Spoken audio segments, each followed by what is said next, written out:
అసంటి కొడుకులకు ఉరి తీయాలి.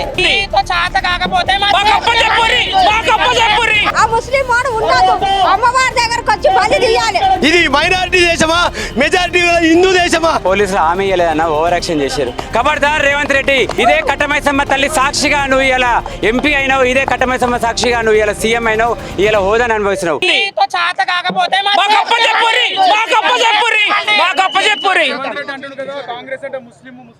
అదే అంటుండు కదా, ఎటు చూడు ఒక మాట చెప్తున్నా, ఏమన్నా కేసీఆర్ ఉన్న ప్రభుత్వము మాకు బోనాల పండుగ అయినా బతుకమ్మ పండుగ అయినా ఒక అంగరంగ వైభవంగా ఒక సంబరంగా ఉంటుండే. ఈ మొన్న 2 సంవత్సరాల నుంచి చూసుకుంటే బోనాల పండుగ తీరలేదు. ఒక ఆట పాటలు లేవు. శివసత్తులు జోగినీలు అంటే ఒక ఆట పాట ఏదీ లేదు. ఒక ప్రభుత్వం వచ్చిందంటే ప్రభుత్వం వచ్చింది అంతే తప్ప ఇక్కడ జరిగేది ఏమీ లేదు. పొద్దుగాలే అమ్మవారి స్మరణ మీదనే ఉంటాం మేము, శివశక్తులము జోగినీలము. ఈ రోజు ఎటు చూడు అమ్మవారి మీదనే జరుగుతుంది. ఏ జరిగినా అమ్మవారి ముందుకు వచ్చి చేయాల్సిన అవసరం ఏంది వాడికి? ఇది 5వ సారి అండి ఇలా జరగడము.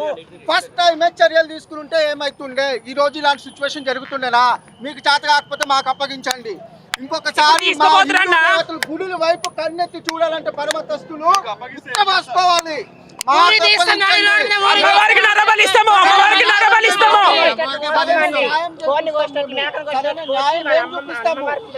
చెప్పండి. ఇంకొకసారి హిందూ పరమతస్తులు హిందూ దేవాలయ వైపు కన్నెత్తి చూడాలంటే భయపడాలి. అన్న ఒక మాట చెప్తున్నా, మేము కొట్టము తిట్టము చెయ్యము. మేము ఏం చేస్తామో అది చేస్తాము. ప్రతి నెలకి కాదు, మరి ఎందుకు జరగనిస్తున్నారు? మీరు ఎందుకు జరగనిస్తున్నారు? మీడియా అందరు ఉన్నారు కదా. మొదటిసారి జరిగినప్పుడు పోలీసు శాఖ వారు కఠినంగా చర్యలు తీసుకొని ఉంటే ఇది 5వ సారి ఇలా జరుగుతుందా? మీరు చెప్పండి. మీరు నన్ను అడిగారు కదా, మీరు చెప్పండి. మొదటిసారి జరిగినప్పుడు అసలు ఎందుకు జరుగుతుంది, ఎలా జరుగుతుంది, దీనికి మూల కారణం ఎవరు, ఎక్కడున్నాడు అని పోలీస్ శాఖ వారికి తెలీదా? టెక్నాలజీ ఎంతో డెవలప్ అయిపోయింది. ఎక్కడెక్కడి నుంచి వస్తున్నారు వీళ్ళందరూ? వాళ్ళందరూ పట్టుకొని చేత కదా. ఈరోజు పక్కన దొంగతనం చేసిన వాళ్ళు వెంటనే పట్టుకొని వస్తున్నారు. మన హిందూ దేవాలయం మీద ఇలాగ జరుగుతుందండి. మా ఇళ్ళ మీద జరుగుతుంది. మిగతా వాళ్ళకేమో మాకు సంబంధం లేదు. మేము శివశక్తులం. మాకు అమ్మవారే, మాకు అన్నం పెట్టేది ఆమె. పొద్దుగా లేస్తే మేము అమ్మ తల్లి మమ్మల్ని చల్లగా చూడాలి, మేము మొక్కుతాము అమ్మవారిని. మా ఇంటి మీద జరిగింది అది, మా ఇంటి మీద జరిగింది. ఇంకా ఓపిక లేదండి. పోలీసులు చట్ట ప్రకారం చర్యలు తీసుకుంటాం. ఎప్పుడండి? మొదటిసారి అదే చెప్పారు, ఇప్పుడు అదే చెప్తున్నారు. మొదటిసారి అదే చెప్పారు, ఇప్పుడు అదే చెప్తున్నారు. ఈసారి పోలీసు శాఖ వారు తీసుకునే శిక్ష, ఈసారి పోలీసు శాఖ వారు తీసుకునే శిక్ష ఎలా ఉండాలి అంటే, ఇంకొకసారి ఇలాంటి చర్య జరగాలి అంటే ఆలోచించాలంటేనే భయపడాలి. ఏం చెప్తారు? వానికి ఎట్లాంటి శిక్ష పడాలి? అసంటి కొడుకులకు ఉరి తీయాలి. ఆ బాడకావు ఇక్కడనే కొత్తిమీర పుదీనా అమ్ముతాడు. ఇదే ఏరియాలో నేను డ్యూటీ చేపిస్తా, ఊడిపిస్తా రోడ్ అంతా. ఇసొంటి బాడకావులో బతకొద్దు, ఎవరిని వదిలిపెట్టొద్దు. మనం వాళ్ళ దేవుళ్ళని ఎంత గౌరవిస్తున్నాము. మన దేవుళ్ళు అంటే ఎందుకు ఇంత చిన్న చూపు? ఆ బాడకావులు ఉంచొద్దు, ఉరి తీసి చంపాలి. ఇట్లా చంపితేనే ఇంకొక కొడుకు సిగ్గు శరం వస్తుంది. నేను చెప్తున్నా, మన దేవుళ్ళు అంటే ఎక్కడక్కడ తొక్కి పడేసి గలీజ్ చేస్తుర్రు. ఇప్పుడు మనం వదిలేస్తే మనంతా వేస్ట్ కాలం ఉండము. అన్ని ఉంచొద్దు, భూమి మీద ఉంచనే దాన్ని. అంత ఇకారమ్మ తప్పిన పని చేయొద్దు. నేను ఇక్కడ రోజు పని చేపిస్తా, ఈయనే ఊడిపిస్తా. కొత్తిమీర పుదీనా అమ్ముతారంటే ఇక్కడ ఎవరు అమ్ముతారో ఏం పాడైందో ఎంత మంది అమ్ముతారు.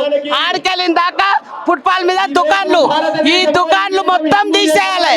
మొత్తం ఈ దుకాన్లు ఒక్క దుకాణం ఉండొద్దు. ఈ రైలు కట్టపంటి ఫుట్పాల్ మీద ఒక్క షాప్ ఉండొద్దు. ఒక్క షాప్ లేకుండా చేసేయాలి ఫుట్పాల్ మీద. ఆ విధంగా గలీజ్ చేసిన చంపాలి. ఇంత ముందుకు రిక్షగాల పెట్టిరు. మాది రిక్ష పెట్టాం, రిక్షగాల పెట్టిరు, చెత్తగాల పెట్టిరు. చెత్త పోతే ఒకసారి కుప్పగాల పెట్టిరు. మా రిక్షల నిండా నింపుతారు, రిక్షల నిండా చెత్త వస్తారు. మా రిక్షనే గాల పెట్టిరు. ఇక ఎంత చీపు గట్టలు కాంచెలు గాల పెడుతున్నారు వాళ్ళు. అంత ఆగమాగం చేస్తున్నాం. మేము ఎన్నోసార్లు చెప్పినాం కూడా ఎవరు పట్టించుకోలేదు. మా ఆఫీస్ లో కూడా చెప్పినాం రిక్షా కాలబెట్టిరని. అయినా ఎవరు కాలబెట్టారు కనుకోరు అన్నారు. మేము కాదు అని చెప్పారు. ఎవరు చెప్పలేదు మాకు. ఆ విధంగా చేస్తారు. ఆసంటోని గురి తీయాలి, అన్ని చంపాలి. నిన్న ఘటన జరిగినప్పుడు ఎవరైనా చూసిన వాళ్ళు ఉన్నారా? వీళ్ళు చూసుంటారు 9-10 గంటలకేనటగా. మేము 2 గంటలకు వెళ్ళిపోతాం కదా డ్యూటీ దిగి. మేము ఉండాలి లేము. మేము 2 గంటలకు వెళ్ళిపోతుంది. నైట్ జరిగిందట మాకు తెలియదు. 8 గంటలకి ఇట్లా చేసి గలీజ్గా చేసిండంట. ఆ ముస్లిం వాడు ఉండదు. అమ్మవారి దగ్గరకు వచ్చి బలి తీయాలి.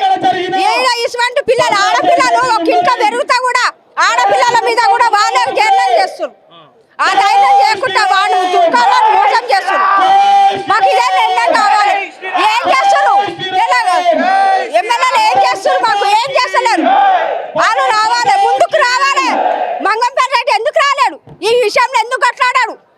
ఓట్ల గురించి ఎందుకు ఇలా పడతారు? మాకు ఎందుకు ఇలా పడతారు? మేము ఎందుకు అయ్యాలి ఓటు? ఇవాళ ఇది జరిగింది, రేపు ఇంకోటి జరుగుతుంది. అంతే కదా. మాకు కూడా బిడ్డలు ఉన్నారు. బిడ్డ ఆడపిల్లలు ఉన్నారు. భయపడుతున్నారు. 10 నెలలు కని మోసినాం. ఆడపిల్ల ఏ జీవితం కాదు తీసుకోపోతారు. ఆగం చేస్తున్నారు ఆడపిల్లలు. అది మాకు నిర్ణయం కావాలి. ఇక్కడనే ఉంటాం. ఆడ తెచ్చి పని తీస్తుంది. అప్పుడు మాకు శాంతి ఇస్తుంది. నా పేరు మీద అమ్మవారు ఉంది చెప్తున్నా. బల్కంపేట వెళ్ళమ్మ ఇవాళ ఏడ చేసిరు. రేపు వెళ్ళమ్మకున్నా కూడా జరగచ్చు. అది కావద్దు. అదైతే అందరు నిలబడితే మంచిది. మేము ఒకటే అడిగినామన్నా, రాష్ట్ర ప్రభుత్వం స్పందించమన్నాము. జరిగిన వారికి లా అండ్ ఆర్డర్ ఏమన్నారు, జైలుకు రిమాండ్కు పంపించమని చెప్పినాం. మేము చెప్పింది ఒకటే, ఎంఆర్ఓ, ఆర్డీఓ, కలెక్టర్ స్పందించాలి. స్పందించి జరిగిన ఈ యొక్క అపచారాన్ని ప్రభుత్వము తన యొక్క సొంత పైసలతో, సొంత నిధులతో సంప్రోక్షణ చేయాలని అడిగినాం. అంతేగాని మేము ఈ విధంగా మేము ఏడ కూడా మేము రాత్రి నుంచి అమ్మవారి యొక్క నామాలు భజన చేసుకుంటూ మేము శాంతియుతంగా ఒక్క పొద్దులతో వండుకుంటూ ఈ రోజు దినం ఉంటే ఇగో ఈ విధంగా మేమేమైనా చేసామా? మా చేతులలో అన్య మతస్థుల లేక రాళ్ళు ఉన్నాయా? భజన చేసుకుంటూనే ఉన్నాం కదా సార్. ఇది మైనారిటీ దేశమా, మెజారిటీ హిందూ దేశమా? ఎందుకు ఈ విధంగా దాడులు జరుగుతున్నాయని ప్రశ్నిస్తే తప్ప రేవంత్ రెడ్డి గారు స్పందించాలి. ప్రభుత్వ అధికారులు స్పందించి అమ్మవారి గుడికి సంప్రోక్షణ చేయాల్సిందే, యజ్ఞాలు హోమాలు చేయాల్సిందే, గుడికి పూర్వ వైభవం తీసుకురావాల్సిందే అని చెప్పి డిమాండ్ చేస్తున్నాం. పోలీసులు హామీ ఇవ్వలేదన్న, ఓవర్ యాక్షన్ చేశారు. మేము సామరస్యంగా ఇక్కడ ధర్నా చేస్తుంటే నిన్న రాత్రి 1 గంట వరకు ఉన్నాం. ఇవాళ కూడా ఇప్పటిదాకా స్వచ్ఛందంగా ఎవరు పిలవలే అన్న, వీళ్ళందరినీ స్వచ్ఛందంగా వచ్చారు హిందూ యువకులందరూ కూడా. ఓవర్ యాక్షన్ చేసి సామరస్యంగా మా దేవుని దగ్గర ఇట్లా జరిగిందని చెప్పి మేము నిరసన వ్యక్తం చేస్తుంటే కావాలని వచ్చి ఇలా నూకులాట చేసి ఇలా మమ్మల్ని అందరినీ కూడా తోసి పడేస్తారు. లాఠీచార్జ్ చేసే క్రమంలో మేమందరం కూడా తప్పుకోవడం జరిగింది. ఎందుకంటే వచ్చిన వాళ్ళకి దెబ్బలు తాకొద్దనే ఉద్దేశంతో. అంటే ఈ రకంగా హిందువుల మీద దాడులు చేస్తారు, దేవాలయాల మీద దాడులు చేస్తారు. మళ్ళీ మేము ప్రొటెక్షన్ చేస్తుంటే మాకు కూడా ఇలా ఇబ్బంది కలిగిస్తారు. ఈ రకమైన వైఖరి మంచిది కాదు. హిందూ దేవీ దేవతలను దూషించిన మాకు అండగా కాంగ్రెస్ ప్రభుత్వం ఉంటుందనే ఒక భరోసా నువ్వు ముస్లింలకు కలిగించినావు కాబట్టి ఇన్ని దాడులు జరుగుతున్నాయి.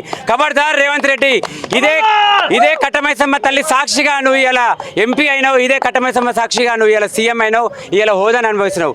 అబద్ధాల కుప్ప మీద నువ్వు పోయి ఇలా హోదాను అనుభవించుకుంటా ఇలా మల్కాజ్గిరిని పక్కన పడేసినావు. ఒక్కసారి కూడా నువ్వు ఎంపీ అయినాక కూడా మల్కాజ్గిరికి రాలేదు, సీఎం అయిన తర్వాత కూడా మల్కాజ్గిరి రాలేదు. మా మల్కాజ్గిరిలో గతంలో అనేక చోట్ల జరిగిన దాడులు మా మల్కాజ్గిరిలో జరిగితే పార్టీలకు అతీతంగా హిందువులందరూ ఏకమవుతారని ఒక సంఘీభావం తెలియజేశారు. ఇది అంతం కాదు, ఇది ఆరంభం మాత్రమే. ఖచ్చితంగా న్యాయం జరిగేంత వరకు వాడు రోడ్ల మీద ఎక్కడ కనిపించినా మీరు చర్యలు తీసుకోకపోయినా హిందూ యువత స్వచ్ఛందంగా వాడిని రాళ్లతో కొట్టి చంపుతుందని కూడా తెలియజేస్తూ భారత్ మాతాకి.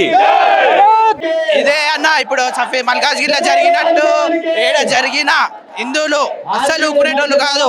ఎట్లయినా వాడిని అసలు జైలుకి గిరికి పంపించి వేసి మాట అంటున్నాం. మాకు వదిలేసేయండి, మేమేందో చెప్తాం. ఈ గవర్నమెంట్ పక్క యాక్షన్ తీసుకోవాలా. దీనికి గవర్నమెంట్ అసలు ఏం చేస్తుంది?